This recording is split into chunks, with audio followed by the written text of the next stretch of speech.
Hey BeerichiTubers, Ryan back with another episode of San Diego Beer Blog, doing another special review with this guy right here, BeerichiTuba. You know him, you love him, go check out his channel. Anyway, we're going to look at a very special beer today, because I only have one bottle that I got for doing my actually 40-ounce challenge from OD. This is from Surly. This is a Minnesota brewery, Surly, and this is their smoke.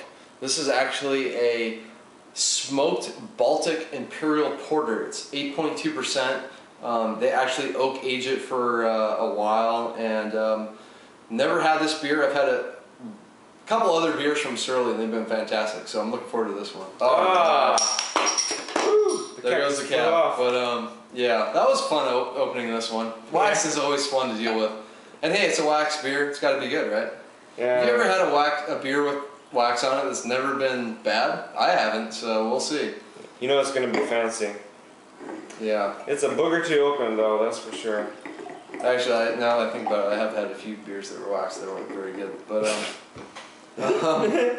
okay, so I don't know how old this bottle is, but knowing OD, he could have had this for years now. But we'll see. Yeah. Didn't pour much of a head, but it's 8.2% barrel, oak aged beer. So yeah, and I give an aggressive pour to it too. So it's pretty dark. Pretty dark. I can see a little bit of like very dark ruby red tints just around the edges, but very, very opaque for the most part. Yeah, really nice smoky. Smoke and oak. Smoke and oak, that's for sure. Oh yeah, deep, like rich smoke. There's some chocolate in there. There's some coffee. I'm actually like maybe a little more coffee on the note. I mean, there's definitely that roasted kind of coffee note in there, but I'm also getting a little like sweeter. Yeah, there's a little more that really supports the smoke and the oak for sure. Yeah. Yeah, I'm getting a little sweetness in there. Maybe some little bits of dark fruit. More fruit than but chocolate. It's very actually. That last smell, I got a lot of like dark fruits on there, but it's buried behind the smoke and the oaky character. You definitely get that oak, tannin-y kind of smell. It's not really vanilla like. It's not at all. It's just like that oak woodiness, smoke. Underneath that's some complex. Oh, for sure, yeah. Kind of fruitiness, maybe a little chocolate, maybe a little more coffee, but smells really, really good. Yeah. So, ready? Yeah, cheers. Cheers. Bye.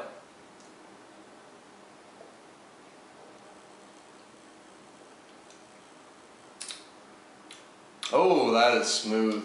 That is good. That is so smooth. That is really, really good. I mean, it's very low carbonation. As you can see, there's no head on it, but it is an oak aged beer. It's a high ABV beer, so it's wow, that is so smooth. Yeah, I mean, considering the amount that I've been shaking it, it's not retaining any head, it's not retaining any lacing. This is actually quite interesting. Probably comparable to the Alaskan smoked porter, but because it's a Baltic porter, it's more of a lager. It has a different mouthfeel to it. It brings out more of the dry characters to it compared to the Alaskan smoked porter. Yeah, I mean, even though it has those dry fruits, a lot of the fruitiness usually come from the yeast. Yeah. But because they're using the lager yeast on this one, it kind of means that all this fruitiness has actually come from the malts, than probably less of the yeast character on there. And yeah, I'm definitely getting like chocolate notes on there up front, like it's like chocolate covered prunes. Almost. Yeah, there's like chocolate covered dark fruit. Yeah. Yeah, and that's one thing different compared this to like the previously mentioned Alaskan smoked porter, is that you definitely get fruits, whereas the Alaskan you get no fruits, pretty much. Yeah, a lot of fruits. The smoke kind of comes in at the end.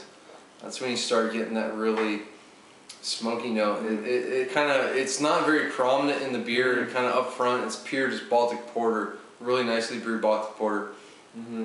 I mean, I'm not getting a whole lot of vanilla, but there's this little kind of sweet note in there that maybe the oak kind of plays with, that might be add a little bit of vanilla note, but not a whole lot. Yeah, I definitely don't get oak, the vanilla from the oak for sure. I definitely get, like we've been mentioning, the darker fruits and a slight chocolate, but plenty of oak, smokiness, which is yeah. I think that's nice. where kind of the oak goes.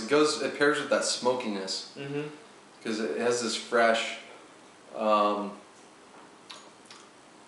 quite campfire, not quite barbecue. It's kind of hard to describe it. No, it's definitely though similar to like say the Alaskan smoked porter in that sense. It's yeah, because some of the German Röster beers, they tend to be very smoky to the point where it's like bacon and campfire, but this has a nice balance, I would say, with a fruity sweetness with the smokiness.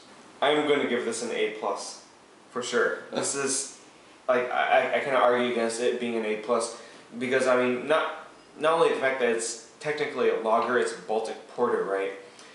There's just so much flavor that just lingers on your tongue, but not too much. It doesn't grab onto it like some needy person, you know. It's just like it's there for just the perfect amount of time.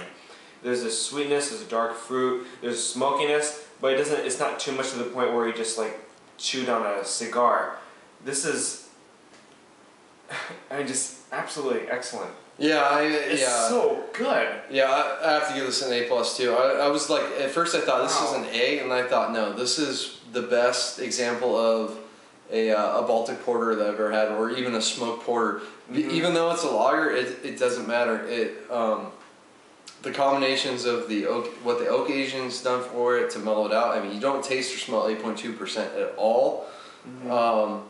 But the complexities that are involved in the malts, I mean, it's up there with some of the best dark beers I've ever had. I mean, it's fantastic. This is the right amount of smokiness. It's not too much. It's there. There's some sweetness, but it doesn't finish too sweet. It's not cloying at all. You get nice lingering notes, but it's not too lingering. And it's highly drinkable. I mean, it's a medium-bodied beer that's really highly drinkable. So I can see why people really like this beer.